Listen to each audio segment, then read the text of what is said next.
Hello and welcome to Filibusters in Fine Print, where AMGA's public policy team gives you the insider view on healthcare regulations and legislation. Thanks so much for joining us for the latest from Washington, D.C. Good afternoon, and welcome to Filibusters in Fine Print, AMGA's public policy podcast. We are not transcribing, we are live from AMGA's annual conference in Dallas, Fort Worth, and Grapevine. With me is the public policy team. Why don't we just introduce real quick and go from there? Howdy, I feel like that's appropriate. I'm Lauren Latney, Director of Government Relations at AMGA. Alicia Sawyer, Government Relations Assistant. Jamie Miller, Senior Director of Government Relations, and I cannot ride a horse. I don't know how to follow that. My name's Daryl Drevna. I'm the Senior Director of Regulatory Affairs, and I do know how to ride a horse. Really? Yes. You know every, you're very impressive. It's one of those skills you're going to have. When you're things on are the going. island. Yeah. Jack of many trades. That is You true. can filter your own water, rainwater. I can. I have skills. And horseback riding is a big thing in Texas, but at AMGA's annual conference, we have armadillo races Yes. this evening at 4:30. Maybe we'll get a video someday. And a steer. And a steer. And a steer. We're gonna ride this. Not gonna ride this. And we No, I can't, don't think no, so. there's a liability issue there, but we can, Okay.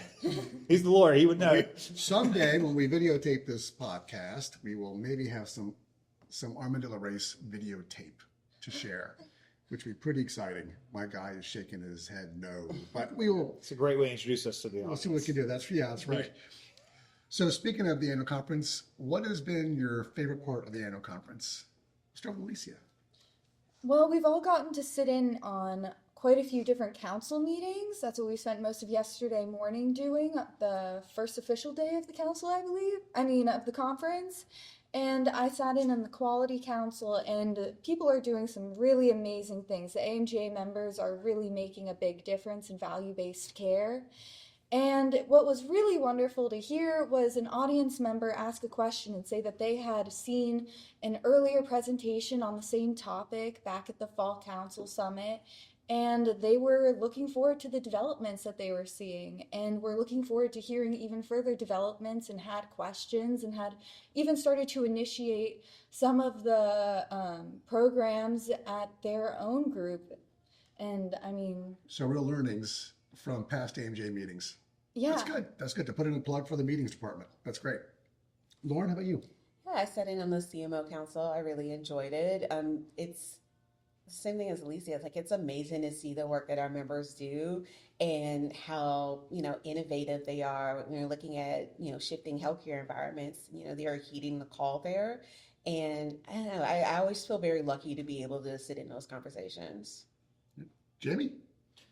I would say I've been at AMJ now for 11 years, and I've come accustomed to running into certain leaders, and some of those leaders have retired, but they come back every year, and it's so great to see a lot of these former chairpersons and what they're doing now. Even though they're retired, they're not really retired. They're still consulting, they're still helping improve the quality of care for patients, and it's just great that they really enjoy coming and being amongst us, because it makes the meeting a lot more fun when you actually like the people you work with. I think we all do. How about you, Daryl? Yeah, we had our annual public policy panel this morning. It was always nice to see. It was very well attended, so it's great to see. It's a good feeling that people are really engaged with us. People are really interested in the issues that we work on every day. And actually, it's hard when you're so far away, but when you're up on that dais and you look across and you see a full room of people who are really interested in this stuff, that makes you feel good. Yeah, Lisa and I counted over 100 people It's great. at today's meeting.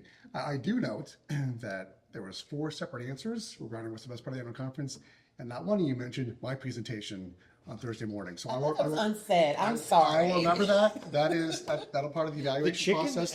at the breakfast was good too. I remember. Yeah, okay. So yeah, believe you My me. favorite part of your presentation, Chet, was all of the videos that I put in. That took you like 2 weeks. Yeah. Embedded. Yeah. Lisa is learning the Drevna doctrine Yeah. of and rampant self-promotion. Well, outstanding. Well, it's great to be here, of course. And anyway, so speaking of annual conference and speaking of public policy, we have actually, we announced this week that we are embarking upon a new policy position regards Medicaid. And thank you. It's almost like an executive order. And So the issue is, Medicaid is in the budget savings targets these days. And we're going to actually be on that fairly aggressively. But this is all part of the budget reconciliation process. And for our audience, let's talk about what budget reconciliation is and where the process is right now. And then we'll get to the issue of Medicaid and what we're doing about it. So the budget, sorry, I get a little weedy about this. I used to work with the House Budget Committee, but the budget reconciliation process is basically a process that allows a bill to pass by a simple majority in the Senate. Already in the House, it's a simple majority, but in the Senate, you usually have to have 60 votes. Right now, there's 53 Republicans, so they need another 7 to pass a bill. They're not going to get 7 to pass a bill. So right now, the budget resolution has approved both chambers, and I know Chet mentioned targets. The Senate had floors of how much they wanted to spend or cut. House had targets, like House had an $800 billion target for healthcare or Medicaid for the most part. But now we're in the stage where those two chambers are reconciling their differences, and they're going to pass a blueprint. And I just want to tell everyone I'm talking with my hands. That really helps the podcast. We need to videotape this. The hand actions is great. It's beautiful hands. Yeah. So once you pass that blueprint, which will probably happen, I would say, in the next 2 to 3 weeks, then they're going to tell each committee. So the House Energy and Commerce Committee, the House Ways and Means Committee, the Senate Finance Committee, all of them are going to have to come up and have meetings. They're called markups, and they're going to just determine what type of legislation they can pass, because it's not just about budget cuts. They want to also pass, was it $4 trillion in the Trump tax cuts extension. So is it $4 trillion? And then President Trump has talked about saving $2 trillion, I think, or 1.5. So there's a lot of big numbers out right now. But it's so people understand, it's not when you say like, oh, Medicaid was cut in budget reconciliation by $800 billion. It didn't actually get signed into law. It's an internal process for Congress to sort of like set its priorities for the. Yeah, they're passing the blueprint. Yeah. But then I would say, if anything comes to fruition, June, July, this will become into law, and then from the CMS perspective, will be implemented probably by next January 2026. Yeah. So this is going to have huge impacts right away. All right. So it looks like the House and Senate Republicans are meeting now about how to reconcile their differences. And then at some point, maybe the next 3 or 4 weeks, they're going to start issuing instructions to the committees about where they need to save various things. I know I was told not to do that, but I did. And so the big issue for AMGA, at least what we're talking about today, is the idea that Medicaid is going to serve as a saver for the $2 trillion in cuts. And we do know, there's a lot of unknowns right now, but what we do know is that one of the House committees did get instructions to save $880 billion. Of that, it has been estimated that at least $550 to $560 billion has to come from the Medicaid program. That is a program that our members utilize constantly. There's a number of Medicare beneficiaries that they take care of, probably, frankly, in the millions. And so this is a tremendously important issue for AMGA members. So we gladly got on the Medicaid issue. We're going to fight these cuts. Is that fair to say? Yeah. Absolutely. All right, fantastic. And educate about the impact of the cuts. Yes. Yeah, exactly. So nothing official has been said about what parts of the program they're looking at to cut. But we've had some conversations with Hill staff who say X, Y, and Z is in the crosshairs. Lauren, what do you think? What are they looking at right now as far as program savings and Medicaid? Birth requirements are always a fun addition that we see Republicans use when it comes to trying to find savings. We've seen in states where this is enacted, you don't really save a lot of money, but it is something that is sort of a bread and butter issue in terms of, like, if you're looking at Medicaid, what do you want to cut? There was a lot of expansion of Medicaid and their eligibility rules during the Biden administration. This is like largely kind of post-COVID based and just trying to get as many people on Medicaid that could use the help as possible. Some changes to some definitions of who could qualify. Those are definitely going to get rolled back. Republicans have been focused on this a long time and feeling like there was too much expansion during that time. They want to recapture some of that. Per capita caps, always interesting in terms of like how are you going to do savings with these states? Because remember, Medicaid is both a joint venture between the federal government and each state. So each state's also requirements are going to be different in terms of how much they receive from the federal government. There could be changes to the provider tax. You're also looking at sort of directed payment changes. There's a lot that could be done. And I think one of the things that we're also following is that, you know, Republicans are starting to see this might be a tiny bit unpopular. And so you've heard, President Trump say, well, we're not going to touch certain things within Medicaid. We're going to look at waste, fraud, and abuse. Waste, fraud, and abuse is like a very broad term. And so it could kind of mean anything in a program or just stuff that you don't like.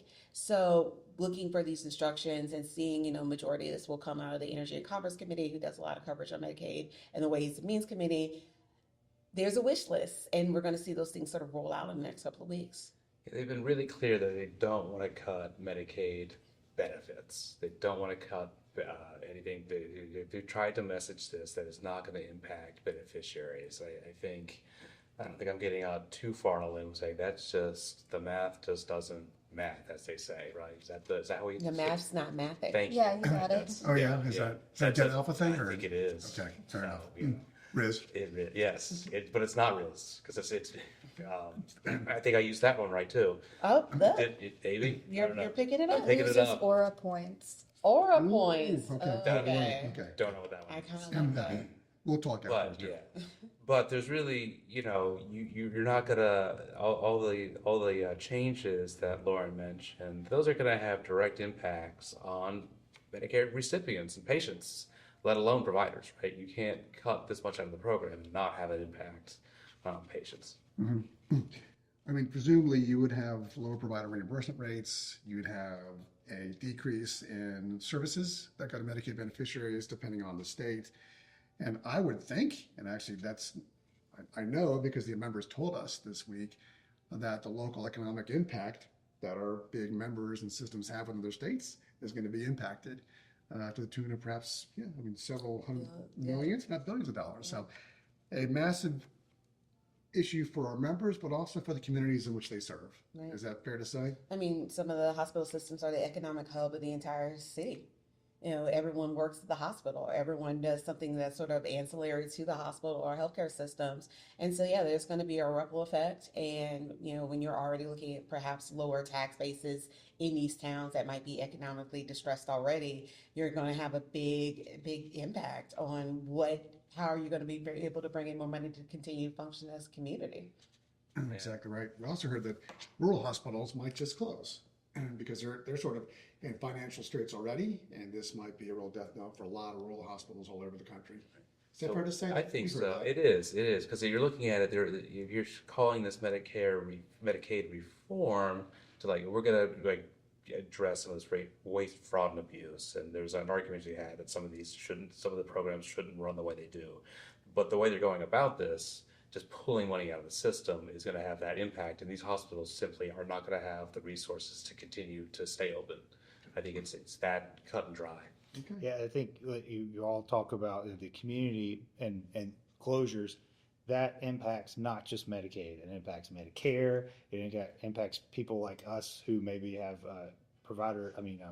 company-based insurance, because if you don't have physicians in your community to take care of you, so this could have sweeping effect on the entire healthcare system, which would, especially from a Republican's perspective, you're going to have beneficiaries having to drive more to get to their clinics. And wait a lot more too in the emergency rooms. Yeah, that too. It's already Huge a issue. long wait, and if that wait doubles when you're trying to get seen in an ER, Or you get boarded. Yeah, you you just get sit there for boarded. 2 days and that happens a lot, not in clinics and organizations. And you can just tell talking to people walking around conference, the stress level about this is not something I think I've experienced in the 9-ish years that I've been coming to AMGA conferences. And we've faced a lot of headwinds, a lot of challenges.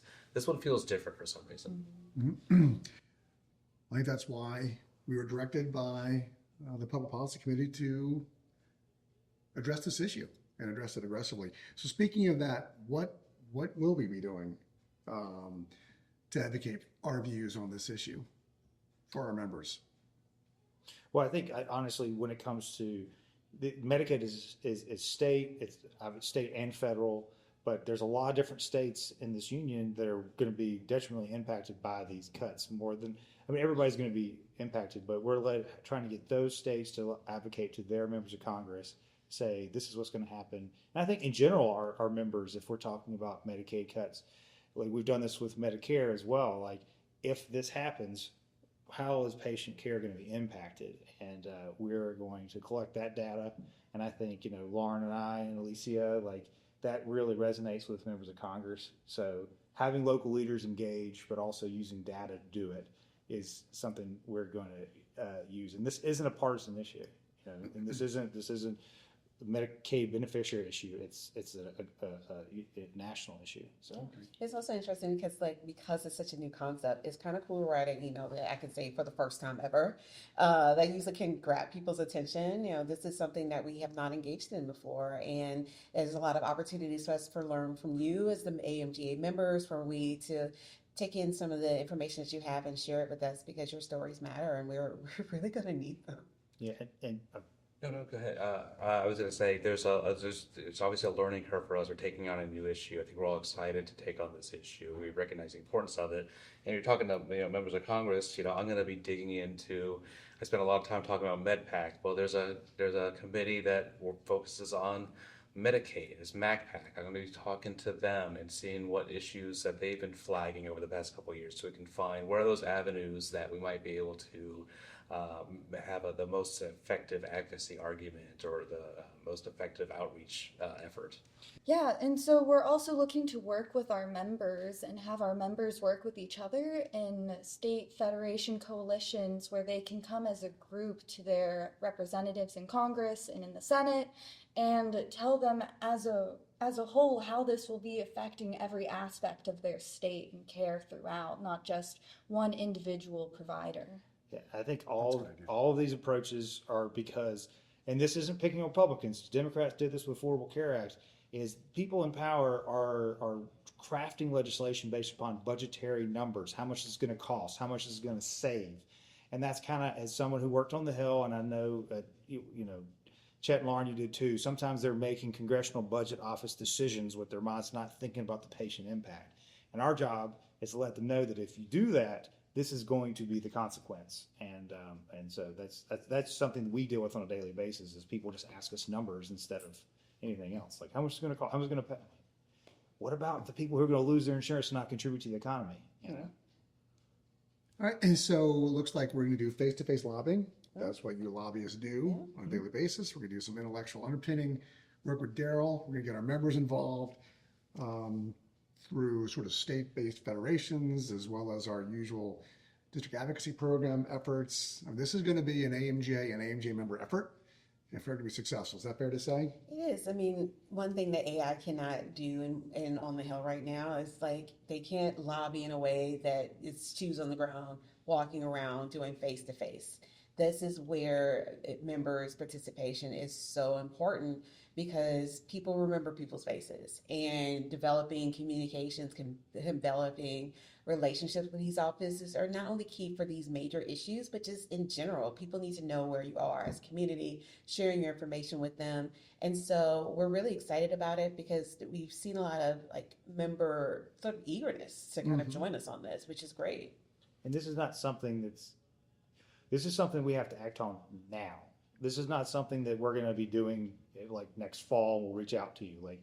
If reconciliation, if they have these instructions to these committees, something's going to be happening this spring, and we have to be there now educating. So I'm just for those of you listening, hi Mom. Just very good. Yes, very good. You're a good son. For those of you listening, please realize that this is something we have to take care of now. We have to educate now. Yeah, we've been here all week, and we're going to start on this officially next week. Apparently, we have Monday off, but we don't. Thanks, boss. You're welcome. You're welcome. You mentioned face to face, so we have a Capitol Hill Day too. We do. That might be a great opportunity, right, for our members to come to DC and meet with these folks face to face. Wednesday, June 11th. That's our Capitol Hill Day program, right? Okay. Yeah, now more than ever. I'd like to have you here in person. Yeah, and with you us. won't be alone. I mean, we have issue briefs that will be able to give you if you participate in the district advocacy program. I will sit in on your meetings if you would like, to make sure you feel comfortable chatting with 23-year-olds. And we just want to make sure that you have everything you need to advocate for your position, and anything that we can do to help you on that. That's why we're here. All right. I think we've covered this issue. It's brand new, but we're going to get on this very aggressively. We're looking forward to working with ourselves and with the members to push back on cuts to Medicaid, potential cuts to Medicaid. And we mentioned several times in our other podcasts, reconciliation is going to be a focus of many of our podcasts for the next several weeks. So this is, I can't say the first one because that's a timing issue. This is one of several, and we look forward to working with all of our members on this topic. And we all say goodbye from Dallas and from AMGA's annual conference, and have a good day. Thanks for joining us for Filibusters in Fine Print. This podcast was brought to you by AMGA. For more information about AMGA's advocacy efforts, visit amga.org/advocacy.